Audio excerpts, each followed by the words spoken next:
welcome to the MMA podcast. I'm Karyn Bryant. What's up, guys? Jouban here. So there weren't any UFC fights this weekend, no, but there's stuff to talk about. Obviously, there was that huge Joshua Klitschko fight, which was amazing. Yeah.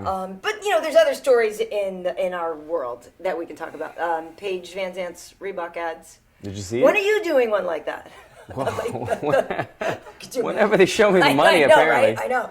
Why doesn't Reebok? It was kind of provocative. It was. Well, we'll get into that, but I gotta say the clothes look kind of good. They do. I'm kind of the black and white. You line. saw the clothes? You didn't. You actually looked at the clothes. You're the one dude who actually just looked at the clothes. I mean, she had you see her waistline, and I was digging some of the items though. They need to put some of those items in the fighter kits when we go for fight week. But yeah, no, they look good. But we'll talk about DC and Jon Jones, of course, going back and forth on Twitter again.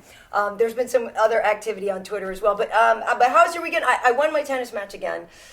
I lost last week. I'm 2-1. Oh. Yeah, because you did lose. You have lost. I did lose, unfortunately, and I beat myself. It was one of those things where the person wasn't better than I was. I made mistakes, so that was annoying. Let's talk about this loss. No, it was. It actually was frustrating because I just did it to myself. But so you learned from it. Yeah, I learned don't suck. Like you're better than that. You know what I mean, or whatever. But so I played again the other day. So we won. So it's fun. It's fun. It's going well. Do you have a fight announcement yet? Please. Trust me. I wish that I did, man. I feel like I'm gonna get some personal. I'm just gonna I'm gonna vent some personal stuff right now. I feel like I'm playing the angry at your girlfriend game with my manager right now because I want a damn fight. I don't have a fight yet, so I'm like not replying to his text messages. If he's watching this right now, that's what's happening, man. I want the damn fight. So yeah, man, that's how bad I want to fight. I'm having girlfriend arguments with my manager at the moment because it's like the process shouldn't take that long. You think you would call the UFC and be like, all right, this is the time window. Allen's available from July to whatever, and it's pretty much down to fight anywhere. And I've never said no to a single fight. Like you're DTF. I actually like it. You're DTF. Yeah, I'm down. Yeah, exactly. So it's like it's not a very hard one, but yet it's been 6 weeks since my last fight, and I still don't have any feedback. Right. I mean, just throw me some names. Be like, how about any of these five guys or anything? So I'm still waiting, man. It's frustrating because I like to have goals, and then I like to have. When you go to the gym and you're working out and training hard, you like to have a visualization, an opponent, somebody that I could focus on. And right now, I still don't have that visualization. So my opponent, my training is still just kind of floating in the air. But something should be coming soon, hopefully, and we're going to announce it on the show. Awesome. Well, hopefully that is soon because that'd be great for Fight Week. We know that, we actually don't know for sure if Jon Jones and DC are going to be fighting each other, but they already have gone at it on Twitter. I'm just curious in general, do you enjoy the whole thing with those two guys, like their whole back and forth? Do you enjoy that? It's definitely what I drink my coffee to every morning. You know what I mean? It really is. I make my breakfast, I sit down, I have my coffee, and then I'm looking at the beef going on, and that's kind of what gets me going in the morning. These guys, they're forever going to be intertwined because of this stuff, because of this beef. And it's gonna be a long going thing. I'm hoping that at the end of this, when these guys are old men one day and they have these gray hairs and grandkids and everything, that there's gonna be a Rashad Evans, Jon Jones moment, like at the fight. Yeah, do you see that? That was so nice. I mean, these guys hated each other. I thought nobody could hate each other more because their beef, Jon Jones and Rashad, their beef was almost more deep because they came from a friendship to really having bad feelings amongst each other, changing camps, having a fight, not only your old teammate, but your old coaches. There's a lot more deeper baggage right there. And yet, you see at the last fight when DC, Daniel Cormier's grabbing Jones, and they're posing for pictures. I was shocked to see that. Yeah, they had. I remember one time we were. I forget what show I was doing, and DC. Rashad and Jon were in the audience, and there's a little. Ooh, good one, grasshopper or whatever. Wait, no, that's from the old people. You know that. Chopsticks. But they. There was a time we were watching one of our shows, and Rashad and Jon were talking to each other cordially, and we actually put it on the air because everyone was like, "Oh my god, oh my god, oh my god!" They made up. But then, like you said, at DC's fight the other day, when they were all buddy in the audience, that actually really made me feel good. I kind of like the fact that they came back around and were able to find the friendship. I don't know if Jon and DC will. Like, I feel like there is certainly, because he does it all the time at work on UFC Tonight. DC is able to praise Jon Jones as a fighter. Yes. And he recognizes Jon Jones' greatness. He recognizes all of the things that this guy has done and how incredible of a champion he is and all this stuff. But I don't know that they'll ever be friends. I don't think they could ever be friends. I don't know. I'm going to argue with you on this one. So, it's hard to believe that they would ever be friends. Yeah. First of all, I think the Rashad Evans one shows that there is hope out there. Secondly, I think... But they were teammates. Well, I think they have to be done competing with one another for that friendship to start to blossom. And as long as that's the super fight that everyone wants to see, and until the score is settled amongst them, they won't be friends. But when the competitive, for Rashad Evans, for instance, he's not even at 205 anymore. He's at one day. Yeah. He's not even in the same weight category anymore. He's not even a contender type guy anymore. Right. He's able to move on. The beef, the competitive nature is gone. So from there, he's able to move forward and say, look, I don't really have it anymore. Same thing with DC. Once they fought another time, maybe even 2 more times, and settled this score, the thing is, DC's only got a couple years left. He's the older of the two. Yeah. Jon Jones, he's still, late 20s? Yeah, he's got a lot of time. Not even 38. Jon Jones has a lot more time in this sport, depending on how he gets his act together, but potentially he has a lot more time in the sport, where Daniel Cormier might realistically only be around for another, 2 years? Yeah, I would top it out at that for sure. Because Daniel Cormier is 37, 38? He's 38 now, I think. 38. Yeah. You look at him at 40 years old, still fighting the best guys in the world, guys like Jon Jones. I don't know if he's still going to have that Right. competitive athletic advantage. So, as for the next couple of years while he's competing, there might not be any love loss. Whenever he's done competing, that competitive nature's done, I feel like they would be able to make up, because they know Conor McGregor, and I feel funny quoting Conor McGregor sometimes. Right. But he says a lot of stuff. He says some stuff, at least, that makes a lot of sense. And you can't be too mad at somebody when they have the same goals and aspirations as you. They're both married. They both have kids. They're both doing the same thing, trying to provide for their family. They have the same dreams and goals. Yeah. So they're a lot alike. They're just two big alpha males that happen to be in the same weight category. Once one of them's done competing, maybe they realize, look, we have a lot in common, actually, and we're both, pretty good dudes. Maybe they will be able to hash things out. I see your point, and I agree with you that That's they the are optimist side. right, but that they are a similar type of person, Right, obviously, right? right. But I don't know. DC is a little more straight-laced, obviously. Right. Yeah. But also, could DC be friendly with him if DC never beats him? Like, I feel like it's one thing. I beat you, you beat me, we're good. That's a valid point. See me. That's but a valid if point. you beat me twice, and I never, And then rubs it in his face. I don't know if I'm your friend. If you beat me twice, Yeah. even if I know, I see, the recognition, and we're friends Mm-hmm. and everything. I mean, we're the same type of person in many ways.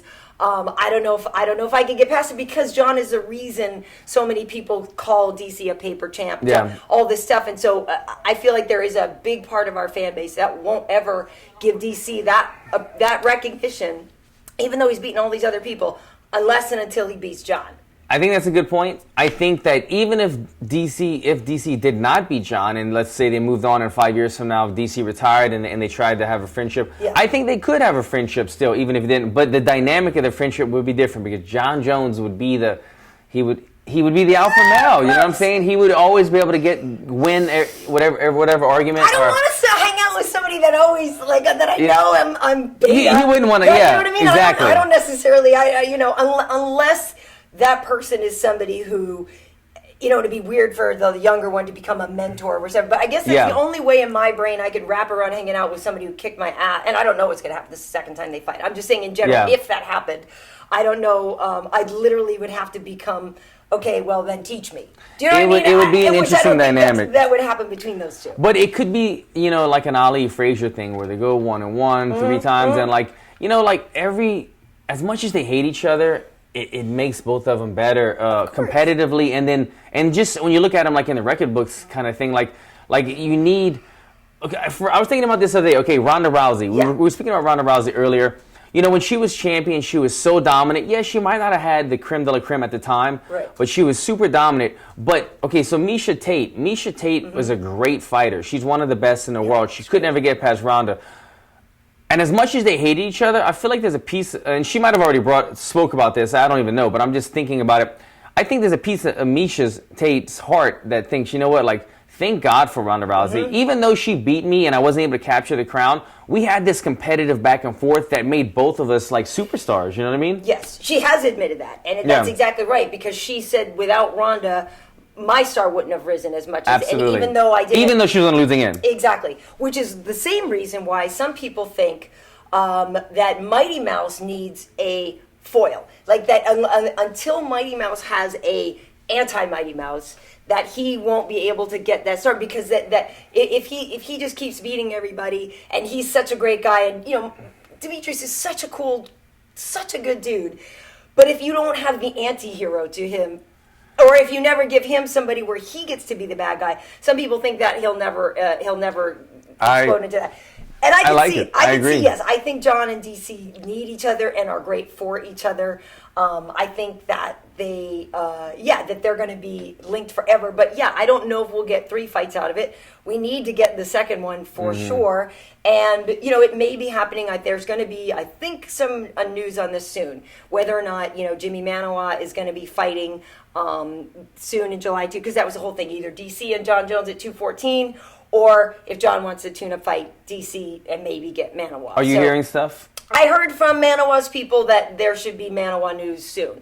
I don't know what way it's leaning, but I'm kind of hearing that, and I don't have the inside sources that you have, but I'm just saying from like gym talk that the Manoa fight might not be happening, and that it's possibly the Jon Jones fight, which I would like to see. It needs to happen. Yeah, it should be Jon and DC. And when I saw DC the other day, DC is getting married later this month. Who? But DC. He's not married? No, he's got Selena's his girl. Right. And they have kids. They're just not married. But they're not married yet. Okay. No. Didn't know that. But they are getting married. But that DC has already mapped out in his head the wedding and this and that, the timing of when he'd be ready to fight. He's getting married when? I think it's Memorial Day weekend.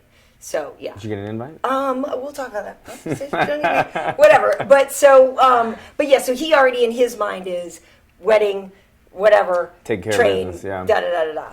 So it's gonna be. I don't know. I mean, they're like It's been forever since we've had Jon Jones, and one of the things we wanted to talk about on the show was the pound-for-pound list, and it is kind of weird that this figure looms so large over everything, and he's just not here. Like, he's here, but he's not here.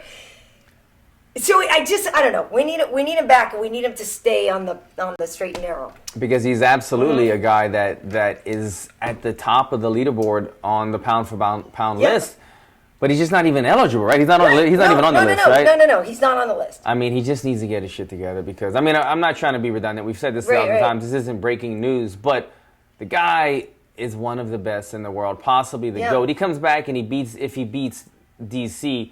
I mean, the guy's had the stiffest competition as a champion, I think, than any of the champions that he's fought. The list of guys that he's beat in comparison to who Anderson Silva is the GOAT in my mind. Right. But I don't think the people that he was fighting at the time, there's a lot of guys that he was fighting that were just kind of like the next guy in line. But the guys that Jon Jones beat, they might not have been all in their prime, but they were legends and they were big names at the time. A lot of them were in their prime, though, I think, with Jon Jones. He did beat, I think, better fighters at the time, because this debate is something you always talk about, and it did seem like for the longest time that Anderson was the GOAT. But when you look at who he fought at the time, I agree. I think Jon gets it over Anderson. But then the other thing is Jose Aldo. Aldo fought, just reckoned like all good dudes. There wasn't a time when there was a title fight where you're like, nah, whatever. Like, Aldo's fighting somebody that's not that good. So same thing. He fought fantastic fighters all the time. So it's really hard. It's really hard to figure out. When it comes to those two, the Jose Aldo and then you look at the 205 division. It's because of the size of the fighters. Because when you think, okay, Jose Aldo's a beast, but would he be able to beat this 200-pound man that doesn't even fight or whatever? You know what I'm saying? So when you have guys that are 205 pounds, or the heavyweight champion of the world, the mystique of it is this guy can beat anybody on earth, and that's, I think, where they get a little bit more credit. But I know what you're saying. I know Jose did damage, but that's, I think, why The pound for pound guy is usually the bigger guy. Yes, but Josie was at the top of the list for a long time. Exactly, until he lost to Conor in that real quick fight, and then he went off the list. That brings me to what I want to talk about here, though, in round 3 is Joanna champion. So Joanna Jedrzejczyk is 13-0. Obviously, she's got another title defense coming up at UFC 211. I did this great. That seems weird for me to say. I did this great interview with her. Way to give yourself credit. Whatever. She's so cool. She's so freaking cool. And, I joke, I've said this before, that she's my spirit animal. Like, when I'm going out to play tennis or whatever, like, a channel me, some Joanna Jedrzejczyk. You follow her on Instagram? Oh, yeah. No, she's like a foodie. We started following each other, and she's always snapping her food, and she's really into it, man. Exactly. But she seems to eat pretty healthy. I think she does, I think she eats really healthy and everything. But I think it's also, and it's weird, some fighters, all they do is take pictures of food as they get closer to a fight. Like, that's the last thing I would do. I would not take pictures I'm not of one stuff of those I can't guys. eat. But she, and my appreciation for her does not mean I don't like other fighters. Like, I just, obviously there's a lot of really, really great women in that division. But Joanna, to me, is just like, I just love that badassness about her. And the fact that she is so small and can wreck people. So, on the pound for pound list, I believe she's at number 7. I have it here. And I'm curious what your take is on that. Because a lot of people will dismiss her because they'll say, okay, so Joanna's number 7. Pound for pound list on the UFC site says DJ, Conor, Daniel Cormier, Jose Aldo, Cody Garbrandt, Stipe Miocic, Joanna, Dominic, Tyron, and Bisping. So she's at number 7. And I'm curious what your take is on that, because I know some people before, when Ronda was up there, didn't really appreciate, don't like having women up there to begin with. So are you cool with a woman being on that list to begin with? Yeah. Okay, I mean, if you're... Right answer. If you're actually, why are women even fighting? They shouldn't. Oh my God! I'll go make you a sandwich. I'll be right back so you can think about that for a little while. Oh my God! I'm pregnant. Wait, just got me pregnant. I'm having. You don't want to get in an argument with the A-type Karyn Bryant. Yeah, right. No, but a lot of people will say you're barefoot, right? Yeah, I am barefoot. I am barefoot. Me too. Make sure you didn't put shoes on. Yeah. Seriously, snacks all around. I'll be right back. Alan's getting all red there. Oh my God. There definitely are dishes that need to be washed, but anyway. So my point is just, though, yes, all things being equal, is Joanna's skill set? Do you think Joanna could put on a competitive fight with, let's say, even like a Stipe?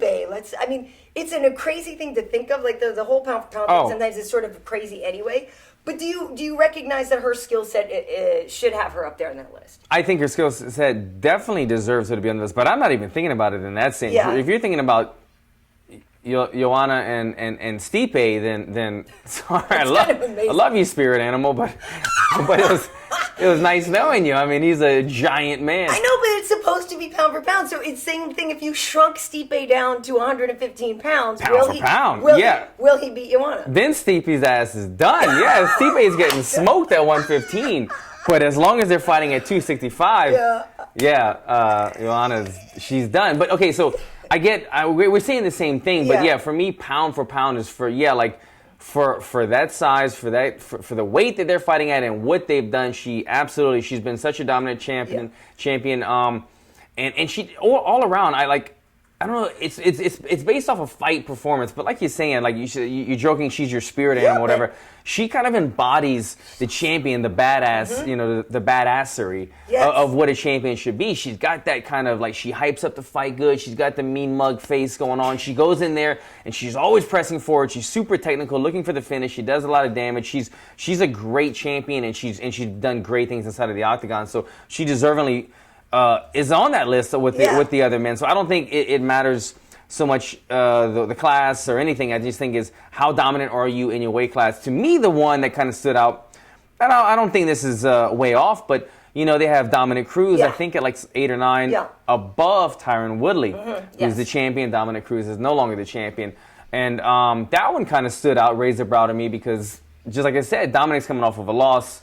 But Dominic was a champion for longer than Tyron has been so far. I mean, and obviously we know some of that time he was off for injury. But, Dominic beat several great fighters, obviously, and he just maybe it's because he's had more title defenses. He's more proven over the test right. of time. Yeah. It'll be interesting. That interview with Joanna is on my Karyn Bryant channel, and she does talk about the fact that, and we've talked about this before, when you switch camps, sometimes your first couple fights with the camp, you're not feeling everything. So she even spoke to that about the fight with Carolina at UFC 205, how she hadn't really been with the American top team that long. And so, Gotcha. everything wasn't clicking all the way. So it wasn't maybe her favorite performance or whatever. But now, she just really feels in tune with them and that everything is firing, much better for her. And, she definitely knows it's going to be a tough fight. But has that confidence like she always has. But I asked her about the whole thing with the mean mugging and stuff, and she, she'll say it's not. She doesn't sit there in her room and be like, okay, and then, yeah, maybe I should do that. Like, it's like totally organic, yeah. And that's what I think is so great about her. So she was even saying, she's like, I don't know how I'm going to react. Yeah. With Jessica in my face, she said, I really don't know. I don't have any problems with her, but at the end of the day, I'm up there, and she's trying to take what's mine, and you changed into a totally different person on fight week. So she's such a. It's cool to know that it's all organic with her, that she's just reacting to other people's actions. And it's not premeditated. Conor, I keep bringing his name up today, but he's a guy that I know he's a guy that acts off of his emotions, but he's writing this shit down. You know what I mean? I remember when before Dan Hardy became a star in the UFC, we were not roommates, but we were neighbors in some apartments right when he moved to LA.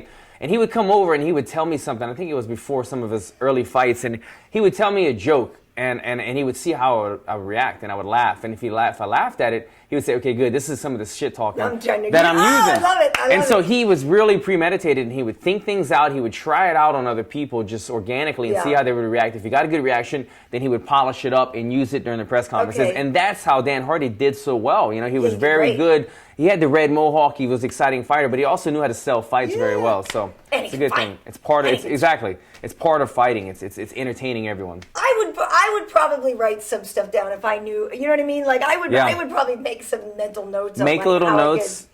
How you can dig at them. Yeah, you don't want to just be there when somebody's talking trash to you. I think I'm pretty good with the improving in the moment. Yeah.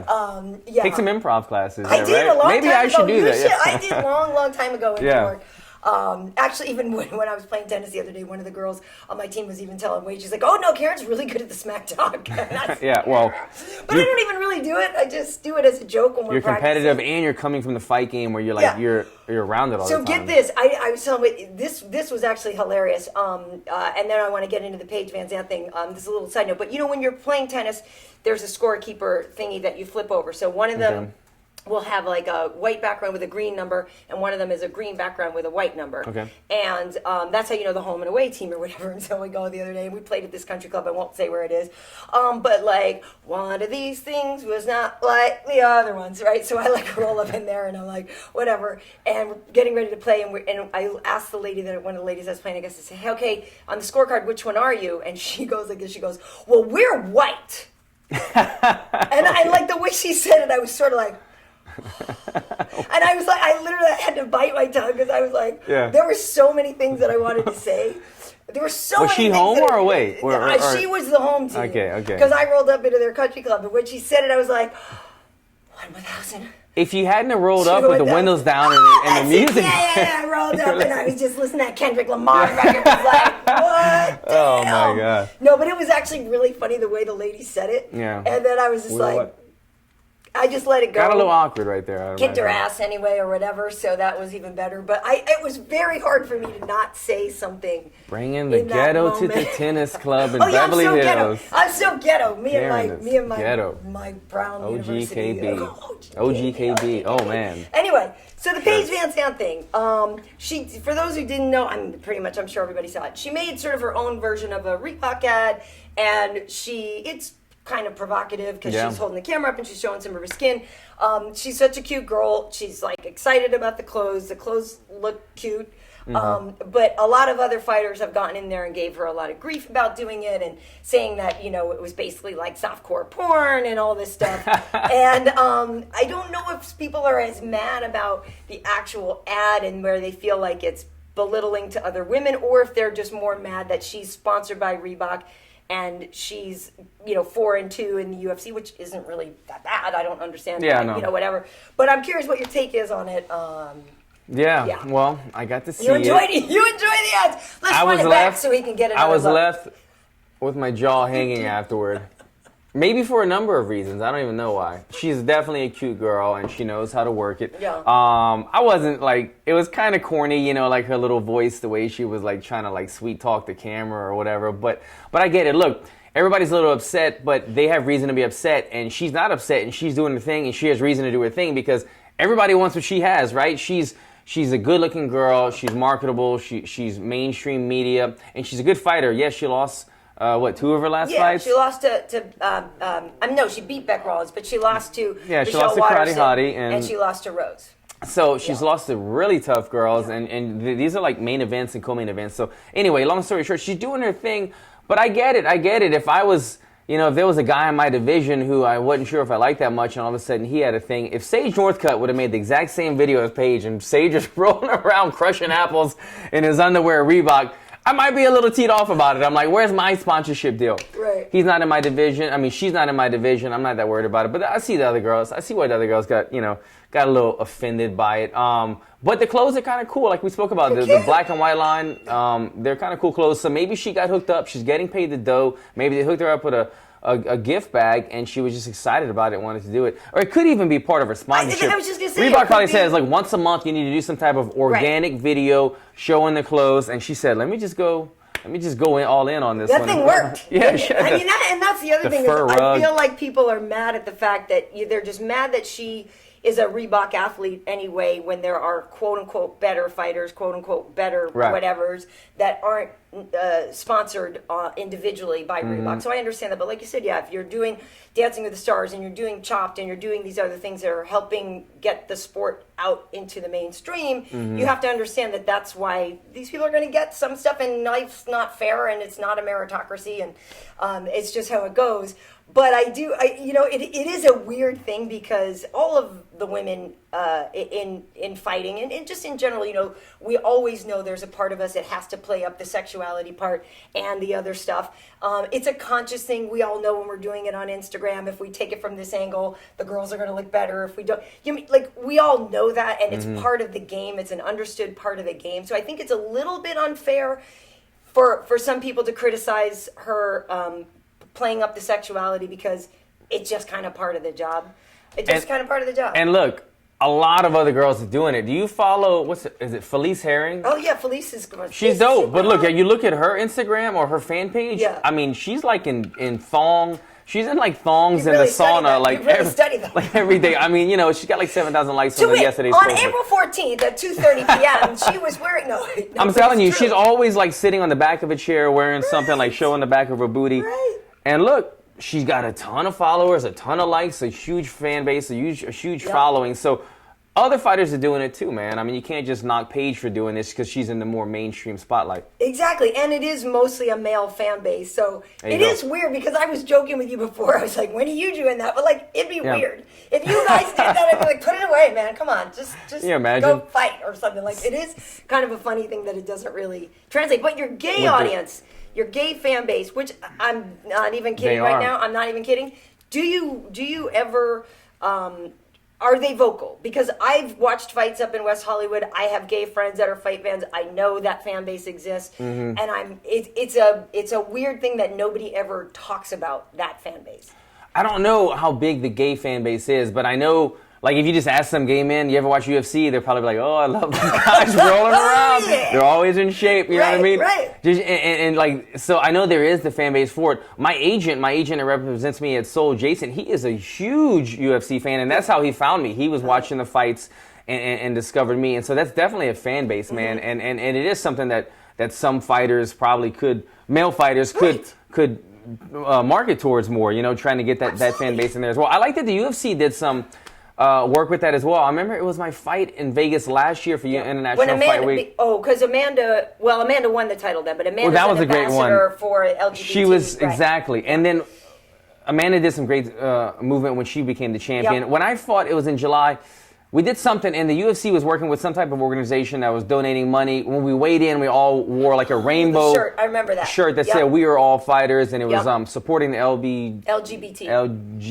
I know it. Now there's Q, too. I watch all the reality shows. I'm in gay, touch. bisexual, transgender, and questioning. It's a bunch of and I think they might have even added one. Questioning? Yeah, meaning you're not sure. Right, but I'm saying, when did that get added on? Oh, a little while. Damn. It's LGBTQ. I need to watch some more Bravo TV shows and get Well, caught I'm up just with saying, it. my thing is for the women, gay women, it's no big deal. And, like, Right. it's a very obvious thing that there may be a large lesbian fan base, and it's, like, no big thing. I just don't understand why, like, it's such a big deal for you dudes to understand that there are gay men watching you guys fight, and that they like fight. I think it's the same hard thing. for They a like lot of football. They're just like you. Yeah. I mean, come on. I think it's hard for a lot of straight guys, especially that aren't living in maybe bigger cities. Yeah. That aren't, they're not around gay guys that much, and maybe it's a little more awkward for them. But I like that the UFC is kind of taking that authority on, For sure. donating money and speaking out with the rainbow shirts and everything. The last it's good fight. stuff. Now I'm curious. Harmony is obviously she's a big Alan Jouban fan. She just loves She's licking my feet. That's what's happening. Wow. It was cool. Wow. Down with Comes it. over and she just bows now she's down. cheating on me. She's Never mind. So This is who they're talking about. Okay, yeah, that's Harmony. You can see her in the Joanna interview too. I thought those were Joanna's dogs that she's always sharing pictures with. It's actually I think she said her chef or her manager or something. They're puppies, but Coconut and Jasmine, but they're adorable. Yeah, I know. That's what I was talking about. Joanna got a chef? Maybe. It's good to be the champ, bro. No, man. Damn it. Chef. So, the Klitschko fight, the Joshua Klitschko fight. Did you watch this the other day? I was only able to watch the highlights. Because it was incredible, and then they reran it later. But, Moro, who I've known forever, Moro and I used to work together. And I remember earlier in the day, Moro posted this picture, and he was like, my office for the day, and it's his, his setup calling the fights right next to the ring. And then there was just Wembley, I'm like, oh my God, that's amazing. That is awesome. But that fight was incredible. I know a lot of people were talking about that one. It was like at the beginning of it, it was all Joshua. Then Klitschko comes back, but then in the last round, guess not. I mean, it was intense. I know that people always that whole argument boxing versus MMA and the whole thing with Conor and Floyd. But when you see a great fight like that, I don't care if it's just boxing or whatever. But when you do see something that great, it was hard not to enjoy that one and get excited and fired up about it. I was fired up from watching a minute and 30 seconds of highlights. I mean, it was to have a heavyweight fight go 11 and a half rounds. I mean, it went like almost 12 rounds and both got dropped. 4 knockdowns, both guys getting dropped. That's bringing it back to where it was, man. I was talking to Wade earlier, like growing up as a kid, man, I was such a boxing fan. Just the Mike Tyson and Mike Tyson and Lennox Lewis's and all these guys that I loved watching these fights and these brawls and these people, and I feel like it's faded. Partly me, I just am so heavily involved in MMA now. I don't pay quite as much attention to boxing, but it just doesn't have the excitement anymore. And we needed that big heavyweight guy to come in here and shake things up, and I think Joshua was going to be that guy. Yeah, it was nice. You actually also went to some other fights this weekend. Your buddy was is the champ. So what happened? At CXF, which is the local fights, the regional show here, they put on a really good card. A lot of the local guys that are probably going to start getting picked off and getting in the UFC very soon. But Saxon Muay Thai had some guys on the card, and do we have the video? Where are we at right now? I'm forgetting my teammates' names. I'm blanking all of a sudden. He's the champ, right? You said he was the Jasper. Yeah, Mike Jasper. Sorry, Mike. Shit, I forgot. Mike Jasper. You get hit in the head every day. Yeah, so Mike Jasper, speaking of getting hit in the head, this guy went through a war. He was a champion, defending his belt, got caught in a knee bar, 3rd round or so, fought through it, didn't tap, ground and pounded his opponent. The ref stops the fight at 4 minutes and 57 seconds, 3 seconds left in the fight.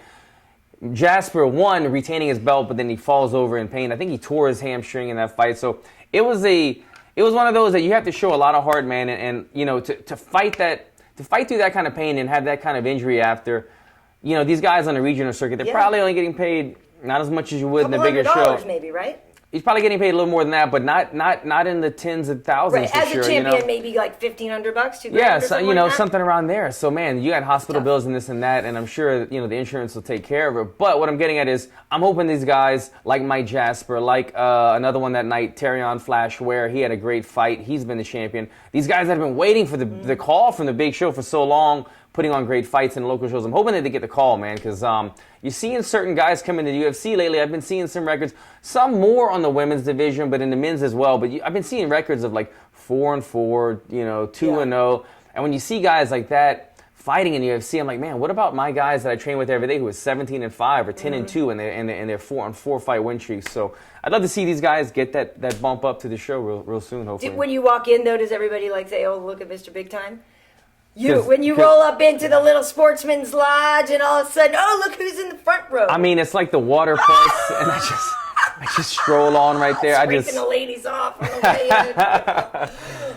in. I'm the family guy. I go in there. I got my wife on my arm, my kid on my shoulders. Yeah. And, I saw the picture. That's super cute. That's we really enjoyed cute. them, though. That actually reminded me of one thing I did want to mention, and I don't know if we put the post up about it on the Facebook page, but that Bellator has signed a lot more women. Speaking of when you're talking about signing people, so they're really growing out their flyweight division, and so Valerie Letourneau, who was in the UFC, has gone over there now. Oh yeah. They already lined up a fight for her and stuff like that. So they're really starting to flesh out that division. Really growing their roster, which I think man. is really smart.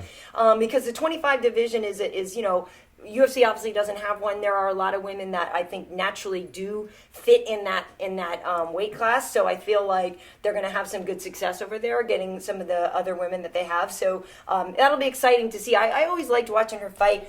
Happy to see that she's got a new home over there. I think a lot of girls would be happy to fight at a 125 because women have a tougher weight cut than men have, and if you're a 35er or a 25er. Trying to make 115, you're having a tough cut. So a lot of girls might intrigue them to go to Bellator. They have their proper weight class and be able to fight competitively over there. But Bellator is doing a great job of. At first, when it got switched over with Scott Coker and everything, and they were bringing back like the veterans and like the Hoist Gracie fight and all that stuff, I was like, oh man, this is like pro wrestling. But I feel like they've turned the corner now and they've got things going, and now they're starting to really build their roster. Their welterweight division at Bellator is very competitive. There's a couple of other divisions, like I want to say the 205, starting to really get competitive. So it's making the UFC was so dominant for so long and everything, but Bellator is slowly gaining ground on them. I'll watch Rory McDonald and Paul Daly throw down. Yeah, it's going to be a good one coming up. Yeah. Absolutely. And obviously I'm going to watch Jalen Vanderlei. That's the Madison Square Garden one? Yeah. Come on. That's going to be, Come on. I can't wait to see that. Come on. Yeah. Come on. I mean, you have a pick for that one? I got to say Vanderlei. Okay. Oh, wow. Okay. You're not. Because. Your old running mate, you're not going to stick with him? Freaking Vanderlei Silva. Like, come on. No loyalty. No, well, listen, I love H.E.A.T. I love H.E.A.T. We had so much fun working together. I just don't know. I mean, and granted, now, it's hard because neither of these guys are in their prime or whatever. Right. But I feel like a Vanderlei at his best was probably always better than a H.E.A.T. at his best, no? Well, yes and no. Vanderlei's definitely... a different skill set. Right. Vanderlei's done a lot more. I think H.E.A.T. could definitely beat Vanderlei. Sure. A lot of times, actually, like a 9 out of 10 if he just decided to wrestle him and stay on him. But we, kind of speaking what you're saying, they're both out of their prime, but I don't even know where Chael's mindset is anymore. Like the last fight that he had with Tito, where it was kind of like a questionable tap, and he's doing a lot of reality shows and stuff going on. I don't know if he's just kind of doing it for the paycheck or not, but if he comes there prepared, this is the thing, when you're getting, if you know somebody's trying to wrestle you to the ground, you're probably training hard, but it's not like a scary thing. Chael knows that Vanderlei is trying to take his freaking head off. So Chael should be training his ass off for this fight. Vanderlei on the other side, though, wants this more than anything. So I think they're both going to come super prepared for this fight. You have Vanderlei. Yeah. I'm kind of undecided at the moment. I'm going to have to get back to you on this one. Yeah, well, and the thing with Chael, it was ring rust for sure in there with Tito. I think that was a big part of it.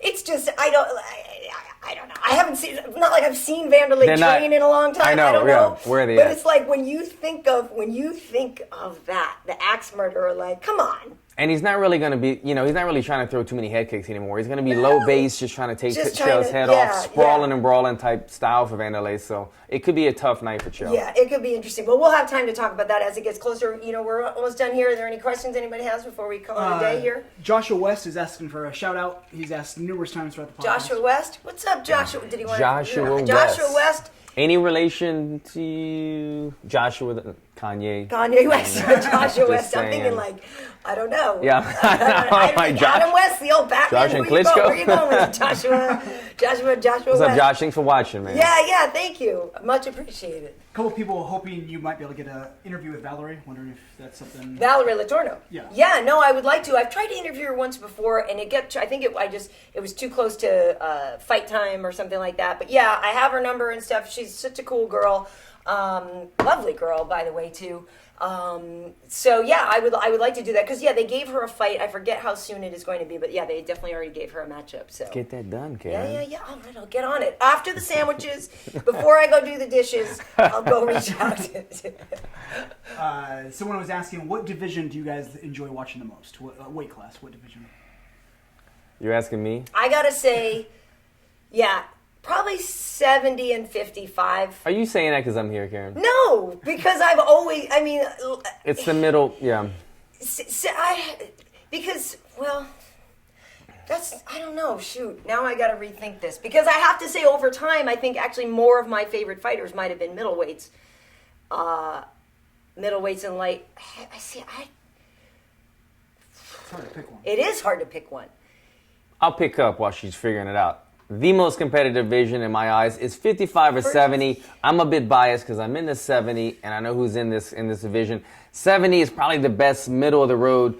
55s have the power, but the 70s have that little bit more size. But like if you get a takedown, it really matters. You get a head kick or a punch, it really matters because there's that extra 15 pounds or 10 pounds or Right. 15 pounds.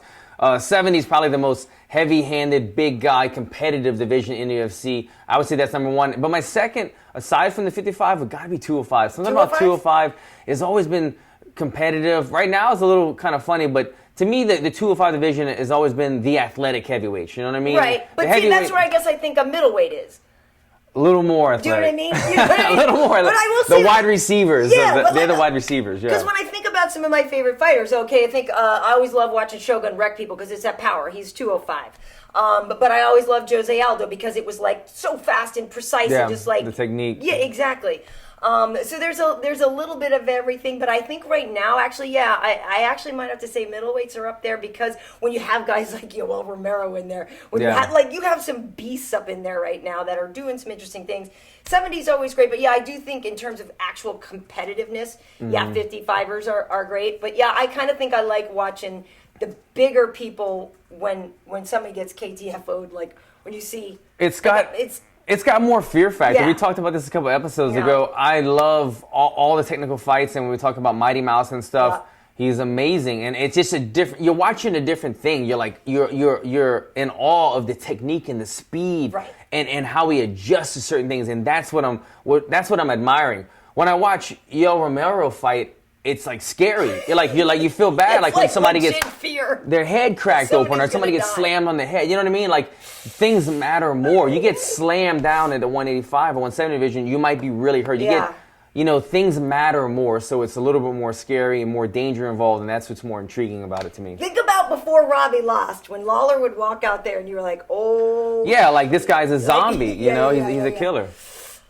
So to answer your question, all of them. Yeah, pretty much 55 through 205. Plus Joanna and anybody she fights. I do like the strawweights a lot. I got to say, I do enjoy the strawweights more than the bantams in the UFC, just because I think there's a more competitive division.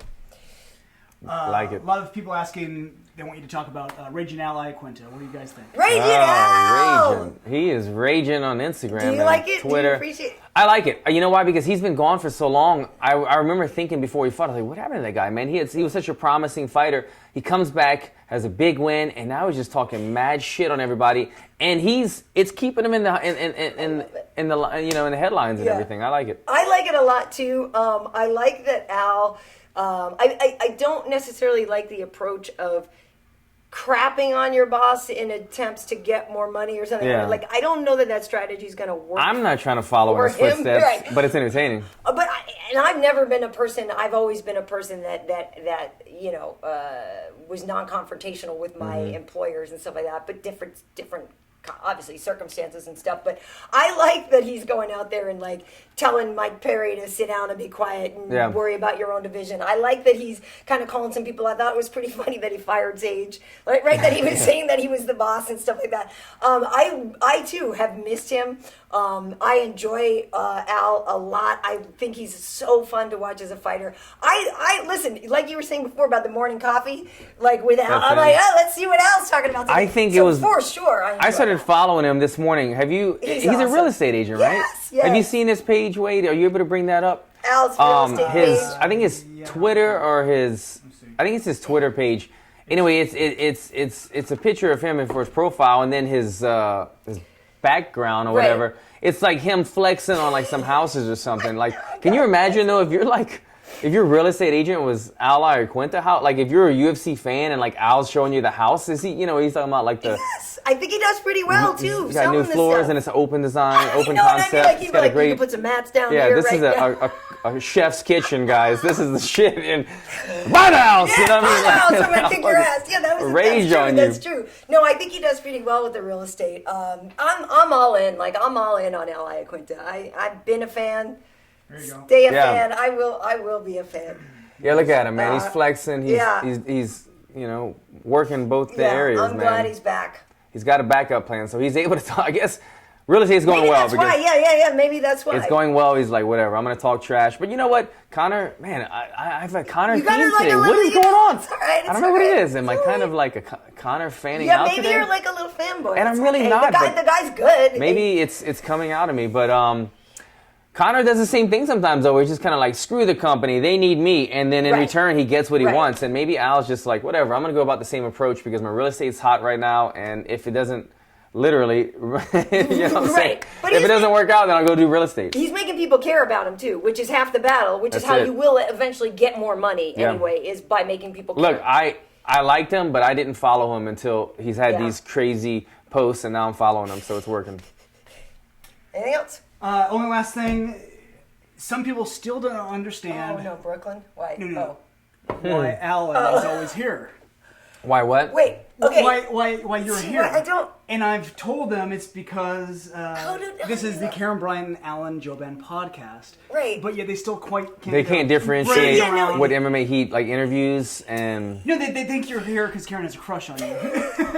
And it's like, well, no, this is both of their podcasts. I'm the neighbor. I used to cut the grass here. It's not a hard concept. Yeah, it's a podcast, and we do it together.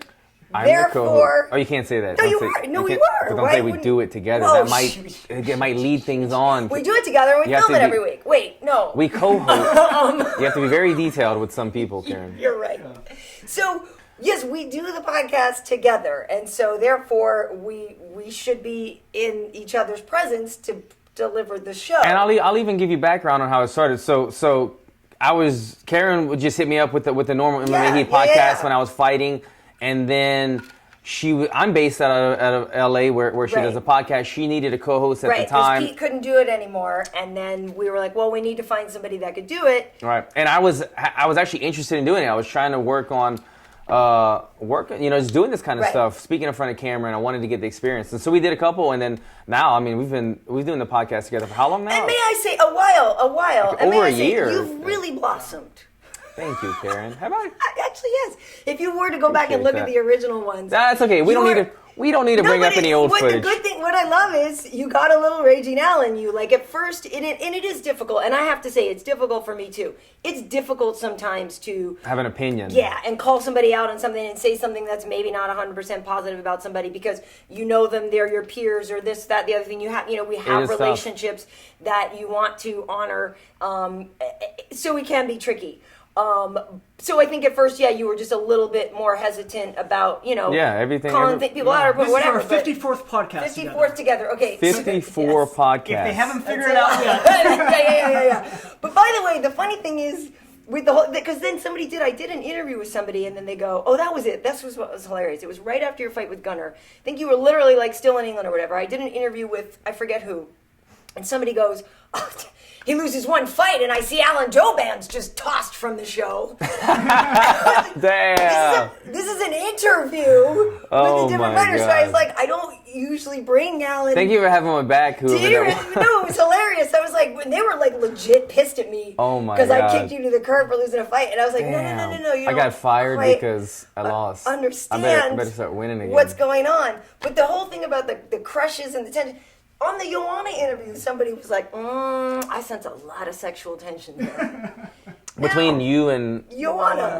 Wow. It doesn't matter. I'm gonna have to watch it. I'll watch that and then Paige VanZant's commercial Woo! on a split screen. Yeah, baby. Yeah, baby. No, my point, I guess, is just funny to see what people project. Yeah. I think it's entertaining.